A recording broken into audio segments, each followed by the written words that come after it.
Hello students, welcome to காலாக் academy. நிறைய பேர் நான் கிளாஸ் எடுக்கும்போது கேட்ட வார்த்தை, சார் முருகர் தமிழ் கடவுளா? முருகரை பற்றி வடநாட்டு இலக்கியங்கள் குறிப்பிடுதே, இந்த சந்தேகத்தை விளக்கம் சொல்லுங்க அப்படின்னு கேட்டிருந்தீங்க. ஆக்சுவலாக முதல்ல இந்த முருகர் பற்றிய குறிப்பு எங்கிருந்து வந்தது அப்படின்னு பார்க்கணும். துருக்கியில் போகோஸ்கோயி அப்படின்னு ஒரு கல்வெட்டு இருக்கு. 2 மன்னர்களுக்கு நடைபெற்ற சண்டை, அதில் ஒரு உடன்படிக்கை. அந்த உடன்படிக்கை சில கடவுள்களுக்கு முன்பு போடப்படுகிறது. ஓகேங்களா? அதில் இந்திரன், மித்ரா, வருணா, நசத்யா. இந்த நசத்யா அப்படிங்கிற பேர் தான் முருகர்னு சொல்றாங்க. அது காரணம் என்ன அப்படின்னா, ரிக்வேதம் இந்திரனை பத்தி சொல்லுது, எல்லா கடவுளையும் பத்தி பேசுது. ஆனா நசத்யா அப்படிங்கிற பேரை குறிப்பிடல. அதற்கு பதிலா அஸ்வினி குமாரா அப்படின்னு ஒரு பேரை ரிக்வேதம் மென்ஷன் பண்ணுது. அப்ப இந்த நசத்யா தான் அஸ்வினி குமாரா அப்படின்னு நம்ம எடுத்துக்கிறோம். ஆரண்யங்கள்ல தைத்தரிய ஆரண்யக்கா சண்முகா அப்படிங்கிற வார்த்தையை குறிப்பிடுது, 6 முகங்களை உடையவர் அப்படின்னு சொல்லிட்டு.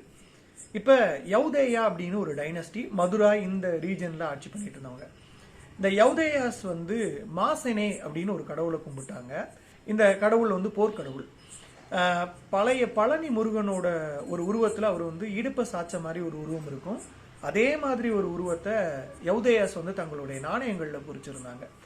இப்ப அப்படியே யௌதேயாஸ்க்கு பக்கத்துல இருக்கிற குஷானர்களுக்கு இந்த உருவம் போகுது. கனிஷ்கரோட பையன் குவிஷ்கா தன்னுடைய நாணயங்கள்ல கார்த்திகேயனோட உருவத்தை பொறிக்கிறாரு. இப்ப குஷான மரபோட கடைசி அரசரை சமுத்திரகுப்தர் கொலை பண்ணிட்டு அந்த குஷான பகுதிகளை தன்னோட இணைச்சுக்கிறாரு.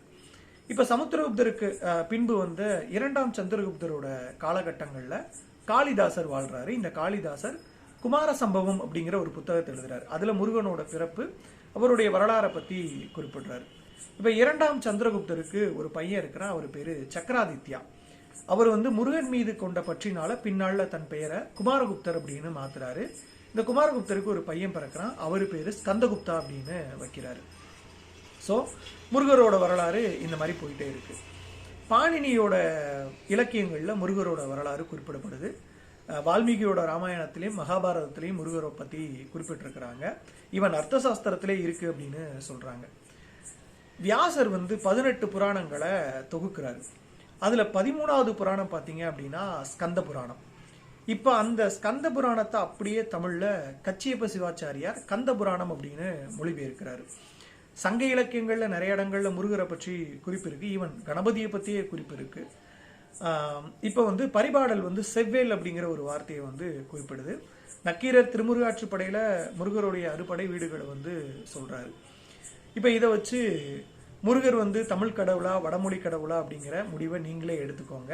ஏன்னா இதுல நான் நிறைய விஷயங்கள் ஒரு டிஎன்பிஎஸ்சி ஸ்டூடெண்ட் ஆஸ்பெக்ட்ல சொல்லிட்டேன். கடைசியா ஒரு விஷயத்த சொல்றேன். காதல், கடவுள், நம்பிக்கை இது எதுக்குமே மதம், மொழி, எல்லை, இனம் எதுவுமே கிடையாது. நீங்க ஒரு கோயிலுக்கு போறீங்க, ஒரு கடவுள் கிட்ட நேர்மையான ஒரு வேண்டுதல் வைக்கிறீங்க அப்படின்னா அந்த கடவுள் அதை கட்டாயம் கொடுப்பாரு. அந்த கடவுளை நீங்க ஃபாலோ பண்ண போறீங்க. அது எந்த கடவுளா இருந்தாலும் சரி, எந்த சாமியா இருந்தாலும் சரி, அது எந்த மதமா இருந்தாலும் சரி. ஸோ இதே மாதிரி நிறைய வீடியோஸ் ஹிஸ்டரியை கதை மாதிரி உங்களுக்கு சொல்றதுக்கு டெய்லி இரவு ஒரு வீடியோ அப்லோட் ஆகும். இந்த வீடியோஸை நீங்கள் பார்க்கணும் அப்படின்னா நம்மளுடைய காலாக் அகாடமியை சப்ஸ்கிரைப் பண்ணிக்கோங்க. இதுக்கு உங்களுடைய கமெண்ட்டை தெரிவிங்க. முக்கியமாக இந்த வீடியோவை உங்களோட ஃப்ரெண்ட்ஸுக்கு ஷேர் பண்ணுங்கள். நன்றி.